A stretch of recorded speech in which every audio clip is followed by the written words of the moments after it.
ਆਫਤਾਬ ਇਕਬਾਲ ਹੁਰੀ ਅਜਿਹੇ ਖੁਦ ਸਾਖਤਾ ਦਾਨਿਸ਼ਵਰ ਨੇ ਜਿਨ੍ਹਾਂ ਨੂੰ ਅਕਲੇ ਕੁਲ ਹੋਣ ਦਾ ਮਰਜ਼ ਮੁਸਤਕਿਲ ਬੁਨਿਆਦਾਂ ਉੱਤੇ ਲਾਹਕ ਕੇ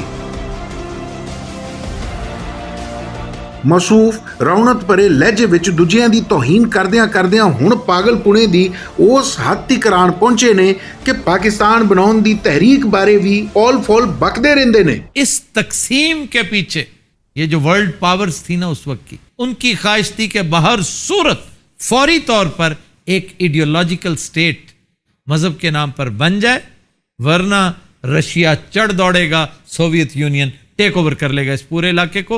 गुरबत ज़दा इलाका है ये। गल इत्थों तक रहिंदी ते शायद मामला ठप्पिया जांदा, पर अकल दे इस अन्ने ने आज़ादी दे मुजाहिदां दीयां कुर्बानियां दा मजाक उड़ाउंदियां इत्थों तक बकवास कीती कि पाकिस्तान दा बनना किसी तहरीक दे बजाय CIA ते MI6 दी साजिश सी। इन स्पॉइल्स पर बहुत अच्छा खेला है अंग्रेज। मैं समझता हूं इस मुल्क को बनाने में MI6 और CIA दोनों का रोल था। मैं समझता हूं इस मुल्क को बनाने में MI6 और CIA दोनों का रोल था। मैं समझता हूं इस मुल्क को बनाने में MI6 और CIA दोनों का रोल था। झूठी दानश्वरी दे मर्ज विच मुबतला अजਿਹੇ दानश्वरां दे प्रोग्रामां उत्ते पाबंदी ते इन्हां दे नफसियाती मर्जां दा इलाज हुण वेले दी लोड़ है।